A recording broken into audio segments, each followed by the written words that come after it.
mercy on our souls. Cleanse us from hidden sin. Before the night of sorrow falls, make us faithful from within. For silver weighed and counted down, the Holy One betrayed. A kiss that marked the Son of Man, the price of love unpaid. Lord, have mercy on our souls. Cleanse us from hidden sin. Before the night of sorrow falls, make us faithful from within. Oh Lord, how oft we trade your grace for passing earthly gain. We choose the dark instead of light, and pierce your heart with pain. Lord, have mercy on our souls. Cleanse us from hidden sins. Before the night of sorrow falls, make us faithful from within. Ang mabuting balita ayon kay San Mateo. Puri sa iyo, Panginoon. Si Judas Iscariote, isa sa mga 12, ay nakipagkita sa mga punong saserdote. Ano po ang ibibigay ninyo sa akin kung tulungan ko kayong madakip si Jesus? Tanong niya. Noon din ay binilangan nila siya ng 30 salaping pilak. Mula noon, humanap na si Judas ng pagkakataon upang maipagkanulo si Jesus. Dumating ang unang araw ng kapistahan ng tinapay na walang lebadura. Lumapit kay Jesus ang mga alagad at nagtanong, "Saan po ninyo ibig na ipaghanda namin kayo ng hapunang Pampaskwa?" Sumagot siya, "Pumunta kayo sa lungsod at hanapin ninyo ang taong ito. Sabihin sa kanya, ganito ang ipinasasabi ng guro. Malapit na ang aking oras. Ako at ang mga alagad ko'y sa bahay mo kakain ng hapunang Pampaskwa." Sinunod ng mga alagad ang utos ni Jesus at inihanda nila ang hapunang Pampaskwa. Nang gabing yaon, dumulog sa hapag si Jesus kasamang 12 alagad. Samantalang sila'y kumakain, nangusap si Jesus, "Sinasabi ko, isa sa inyo ang magkakanulo sa akin." Nanlumo ang mga alagad at isa't isa'y nagtanong sa kanya, "Ako po ba, Panginoon?" Sumagot siya, "Ang kasabay kong sumawsaw sa mangkok ang siyang magkakanulo sa akin. Papanaw ang anak ng tao ayon sa nasusulat, ngunit sa aba ng magkanulo sa kanya. Mabuti pang hindi na pinanganak ang taong yon." Si Judas na magkakanulo sa kanya ay nagtanong din, "Guro, ako po ba?" Sumagot si Jesus, "Ikaw na ang nagsabi." Mga kapatid, ang mabuting balita ng ating kaligtasan. Pinupuri ka namin, Panginoong Hesus Kristo. Welcome po sa Word of God Daily Gospel. Muli, ang layunin ng Facebook Live na ito ay palaganap ang araw-araw ng mabuting balita ng Panginoon through Facebook Live. Since ang ating pong generation ngayon ay punong-puno ng social media. Kumbaga, madali na pong maipalaganap ang mabuting balita. At sabi nga ng Panginoong Hesus, hindi lang sa tinapay nabubuhay ang tao, kundi sa bawat salitang namumutawi mula sa bibig ng Diyos. At ang ating Panginoon, ating Diyos ay Espiritu. Kaya marapat lamang na tayong mga tao na binigyan din ng Espiritu ay sambahin siya sa Espiritu at katotohanan. At ang katotohanan ay ang salita ng Diyos. At ang katotohanan ang magpapalaya sa atin.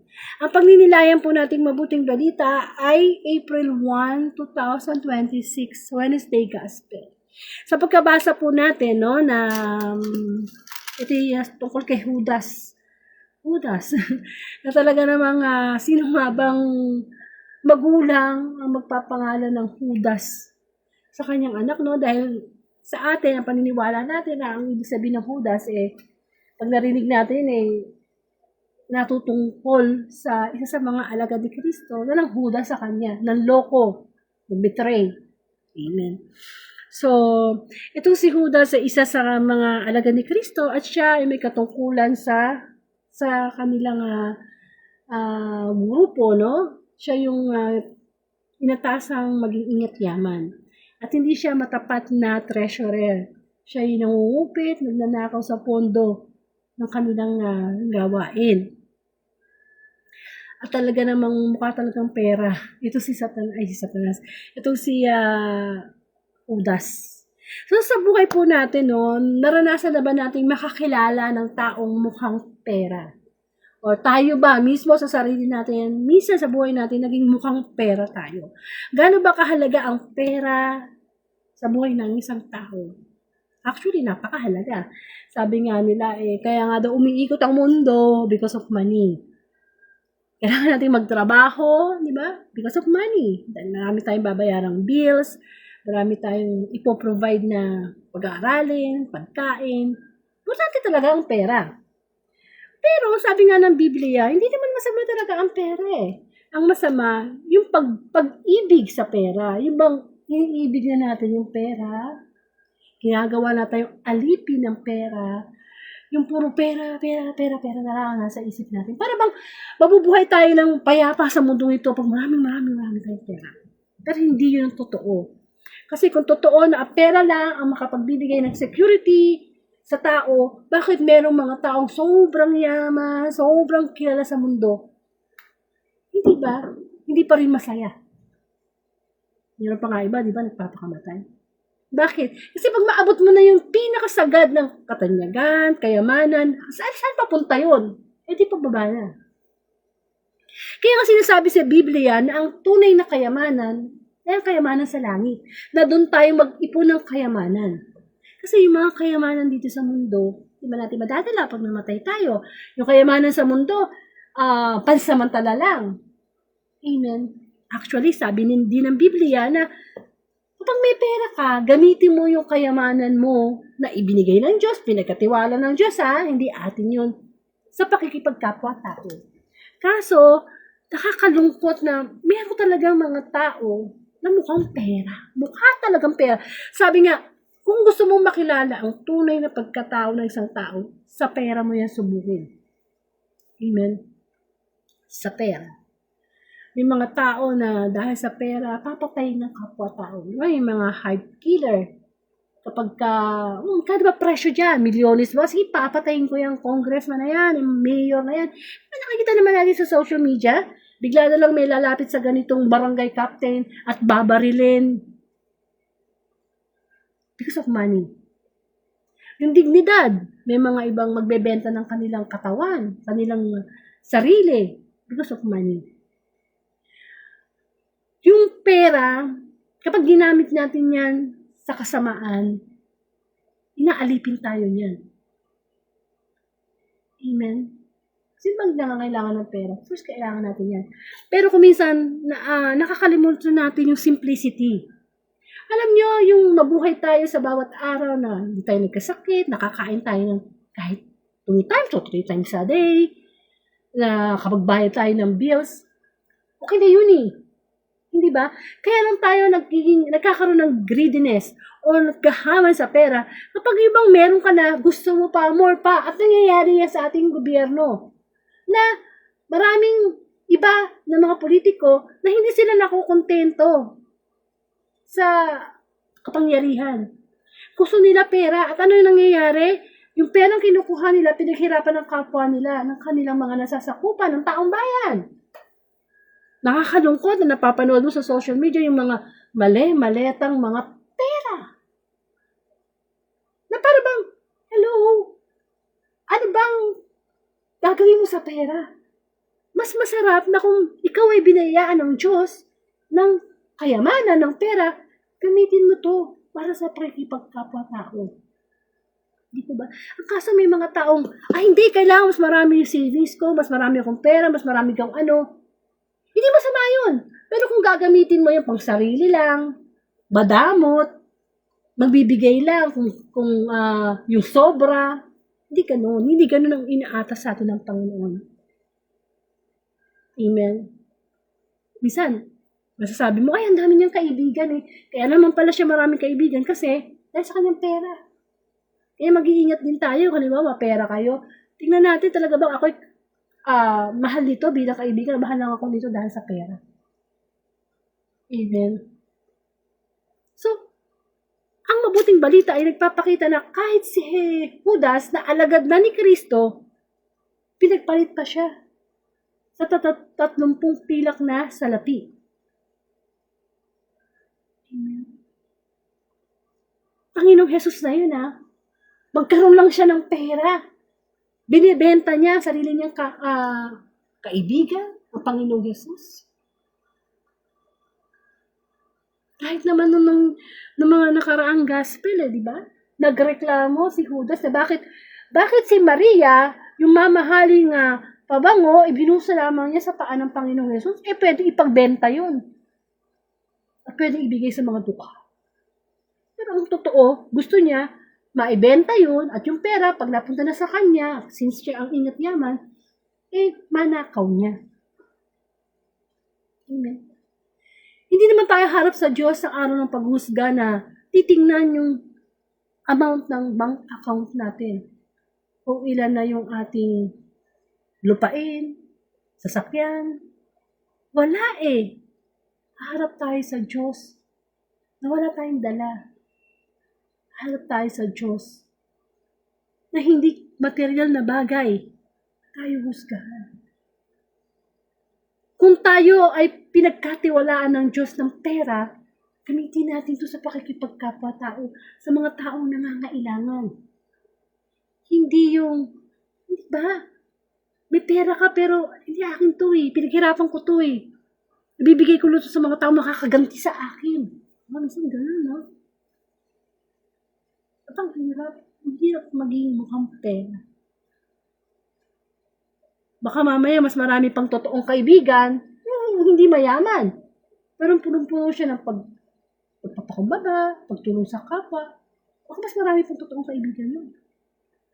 Yung mayaman, pag nawala yung pera niya, maraming iiwan sa kanya. Wala na siyang pera wala na siyang pakinabangan Diba? May mga kaibigan kasi na kasama mo lang sa kasiyahan, kasi may pera ka. May ganun alam naman ng tao, pag mas maraming pera, parang ang mas mataas yung pride. Nakakalimutan kasi natin na pinagkakatiwala lang sa atin ng Diyos. Amen. Minsan nga, pagdating sa mga mamahaling bagay, mga mamahaling bag, mga mamahaling bagay, nag-i-spend ang tao na maggastos Pero pag hihingan mo ng suporta sa mga gawain sa Diyos, magpapalimos sa isang pulube, kuripot magbigay. Kaya kailangan yung pera na pinagkakatawanan sa atin ng Diyos, gamitin natin ito to glorify God. Kasi wala naman tayo madadalang pera pag tayo ay namatay. Lagi natin tatandaan na ang Panginoon, gusto niya tayong i-bless. So kung na-bless tayo, lalo na yung meron tayong mga bilyonaryo, mga milyonaryo, sila dapat talaga yung nakakakitaan ng kababaang loob. Napakaganda yun, Meron ka isang taong kilala na ang yaman-yaman, pero napakasimple niya ng buhay niya, tinutulong niya sa kapwa-tao, iniisip niya yung para sa iba, hindi yung para sa kanya. Kasi pare-pareho lang naman tayo, kasi kahit sabihin mo pang, mamahal yung relo niya, Rolex, tapos sa'yo, ordinary, tag-100 piso lang. Pareho lang naman kayo ng oras O sabihin natin, mamahalin yung sapatos niya, yung sa'yo, ordinary, pareho pa rin naman kayo makakarating kung saan yung gusto. Amen? Kasi ang kayamanan na ginagamit sa makamundong pamamaraan, kadukhaan yan sa harap ng Diyos. Kadukhaan. Ang karunungan, ang talino ng tao na ginagamit sa kasamaan, kamangmangan niya sa harap ng Panginoon. Kaya wag natin gayahin si Judas na hinudas niya ang Panginoong Yesus dahil lang sa pera. Kasi nga mukha siyang pera. Hanggang di ba dumating nga yung time na ano din siya. Napagtanto din niya na mali ang kanyang ginawa na pagkakanulo kay Kristo. Di ba? Imbis na magsisi siya, lumapit siya, gano'n siya ng pag-asa sa kasalanan niya, di ba nagpakamatay siya? Si Pedro naman, di ba? Sa mga nakaraang gospel, kinatuwa niya. Dininay niya si Kristo. Ang pagkakaiba nga lang niya kay Judas, nagsisi siya at bumalik loob siya sa Panginoong Jesus. Ganon din tayo. Sa ating buhay, lumaki tayo ng mukhang pera. Marami ng pera, maraming ginagastos sa sarili. Ito ba? Minsan, yung bang luxury na, yung bang, imbis na maitutulong mo na sa kapwa mo, parang pangkasarili naman. Hindi naman masama na i-treat mo yung sarili mo, no? Hindi naman masama yun, pero huwag natin kakalimutan na habang nag-e-enjoy tayo, may mga taong naghihirap. O sasabihin naman natin, kasi hindi sila nagsisikap, kasi huwag gano'n, no? Kasi ang Panginoong Jesus, nasa puso niya yung pagtulong sa kapwa. Dito ba? Sana nga lang, no?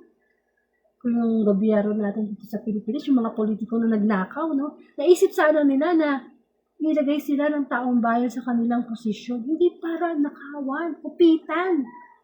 Para sa mga pasarili nilang negosyo, pasarili nilang mga pagpapayaman. Kung naisipin nila na, nandito ako para ibigay yung aking buhay sa aking mga nasasakupan.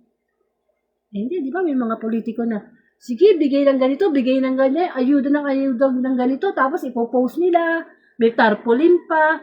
Actually, minsan ang paggawa nila ng kabutihan, ay hindi para sa Panginoon kundi para makilala. Amen. Kaya sa buhay natin, yung tayo ay nakakaraos sa bawat araw, biyaya din ng Diyos. Sabi nga ng Panginoon, huwag mong problemahin yung kakainin mo tong araw na ito. God will provide. Sabi nga, nasa Diyos ang awa, nasa tao ang gawa. Ang isipin natin, paano ko magkakaroon ng kayamanan sa langit? Diba, merong iba gusto tayahan ng loto, gusto ng instant yaman. Kapatid, pag nasa Panginoon ka na, tanggalin mo na yung loto na sugal yan eh. Yung 20 pesos na ibabayad mo, ibigay mo na lang sa isang taong nangangailangan. Daig pa, ang price na mapapanalunan mo sa loto kasi kayamanan niyo sa langit eh. Hindi. Sa loto, ang haba ng pila lalo na pag malaki na yung premyo. Pero pagdating sa gawain sa Diyos, di mo makakataan ng mahabang pila Amen. Gagamitin ng diablo ang pera kasi ng diablo na ang pera, kahinaan niya ng tao. Kahinaan ng tao. Pero wala pa rin tatalo sa totoong pagmamahal, pag-ibig, kasi sa pera. Huwag tayong maging mukhang pera. Huwag natin gayahin si Judas. Kasi walang presyo ang pagpasok sa langit. Hindi natin masusuhulan ng Diyos. Nakakalungkot na ako may nakakilala akong tao na mukha talaga siyang pera. Sobra. Yung bang, alam mo yun, tutulungan lang niya yung mga taong makakabaganti sa kanya. Pero pag hindi niya tutulungan to kahit 5 duling. Yung bang, impok siya ng impok. Puro pera. Tapos tumating yung time na nagkasakit siya. Naubos lahat ng impok niya. Ang gusto ng Diyos, maging mayaman tayo sa Panginoon. Sa letter P, sa Panginoon, hindi sa pera. Ngayon, kung mayaman ka na, tapos higit sa lahat, mayaman ka pa sa Diyos, ay sobra-sobra na yun, God blessing, no? Yung mga matandaan tayo ng tao, dahil naging mabuti tayo sa kanila. Hindi yung maging mukhang pera. Yung bang tipong ganid. Ang hirap nun eh. Yung patay ka na, sasabihin, ganid ka sa pera. Minsan nangangarap tayo. Ano kayang feeling nung nakakasuot ka ng mga mamahaling alahas, nakaka-travel ka all over the world, yung pera sa'yo, parang ano lang, no? Nakakataas balahibo, yung kakain lang ng dinner ang isang politiko, no? Magbabayad ng daan-daang libo, isang hapunan lang, bagsakan eh. Yung perang ibinambayad galing sa pagnanakaw sa taong bayan. Yung mga tipong namang under the table, yung mga tipong mga sukol. Nakamitin talaga ng diablo yung pera. Kaya dapat maging malakas ang pakiramdam natin. Kasi mahirap magsisi sa bandang huli. Yung bang nabayaran ka na as hard killer para pumatay ng tao, tapos magandang hili, magsisisi ka na, bakit ko ba siya pinatay? Pinatay ko siya sa halagang 1,000,000. Diba?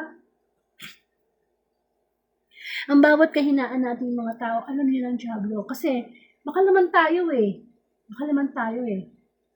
At hindi security ang pera. Na marami kang pera, secured ka. Ibig sabihin, nangyari sa COVID, na biglaan, yung may mga pera lamang kapag panic buying, parang wala kang pera, anong bibili mong stock? Nagkaroon ng COVID na quarantine. Yung kapayapaan sa puso natin. Mga simple. O minsan nga, mas maganda pa nga yung simple ka lang eh. Yung mga kinakain mo, mga gulay, mga isda. Kasi pag mayaman ka na, mga mamahaling steak ng kinakain mo, yung mga pampahigh blood na, mga pampakancer na, mga puro mga instant na food. Diba ba? Kung ano man ang meron tayong pera ngayon, physical na pera, pagpasalamat natin yun sa Diyos. Kasi biyaya yun ang Panginoon. Pinagkakatiwala. Ano man ang laman ng account natin, sa Diyos yun. Siya ang may-ari na nung pinagkatiwala lang sa atin. Kaya dapat huwag natin igagahaman. Huwag natin ipagpapalit ang ating kaluluwa dahil lang sa pera. Gamitin natin ang pera sa pag-ibig, pakikipagkapwa-tao. At babalik yun sa atin ng siksik, liglig at umaapaw. Sapagkat ang pera, hindi nakakabili ng kapayapaan. Sapagkat ang pera, hindi nakakapagbili ng pag-ibig. Ng totoong pag-ibig, ha? Amen. So, pinapaalala lang sa atin na ang kayamanan, ang Diyos, hindi pera. Huwag nating gawing idol. Huwag nating Diyosin. Huwag tayong paalipin sa pera. Maraming pera, mas maraming matutulungan. Minsan, ano ba gusto mo? Maging pulubi o ikaw yung magpapalimos sa pulubi? Minsan, milalapit ka sa ating pulubi, titingnan pa natin mula ulo hanggang paa. Bigyan ko ba ito ng piso? Mukha namang mas malakas pa sa akin ito. Di ba? Totoo lang, minsan talagang makikilala mo ang totoong tao dahil sa pera. Lalo na pag gawain sa Panginoon, huwag tayong magdadamot. Kasi sa Panginoon yan eh. Pero pagdating sa Panginoon, may mga taong maramot. No? Maramot talaga. Amen. At kung ikaw naman milyonaryo at ginagawa mo ang pera na to. Kasi nagiging kasangkapan lang naman tayo, instrument para ipamahagi yung biyaya ng Diyos. Huwag natin Diyosin ang pera. Ang Diyos natin, ang totoong Diyos. Amen. Pagkaroon po tayong closing prayer. Panginoong Diyos, maraming pong salamat sa pagpaalala mo sa amin. Ang pera ay gamitin namin to glorify you, O Lord. Na ito'y pinagkakatiwala mo lang sa amin. Maging po kami ng kayamanan sa langit. At the more na binibless mo kami materially, sa pera, the more na ibalik namin sa iyo ito na may kababaang loob, na ikaw ang mag-glorify, O Lord. Alam namin na higit pa sa pera, ang maibibigay mo sa aming biyaya. Tulungan mo kami, Panginoon, na maging halimbawa sa amin na huwag namin tularan si Judas na bagamat alagad mo ay naghudas pa rin sa iyo. Ama namin, sumasalangit ka, sambahin ang ngalan mo, mapasaan ng kaharian mo, sa ng loob mo dito sa lupa para nasa langit. Kaya mo kami na aming kakain sa araw. Tawarin mo kami sa aming mga sala para ng pagpapatawad namin sa nagkakasasan. Kung kami pahintuso, diyan mo kami sa tama-sama. Sa kaya ng Ama, na Anak, at Espiritu Santo. Amen. Amen. So marami pong salamat. Muli, pakishare na lang po itong April 1, 2026 Gospel sa inyong timeline bilang pagsunod natin sa Great Commission ng pagpapaganap ng mabuting balita. Susunod na po ang April 2, 2026 Thursday Gospel. To God be the glory.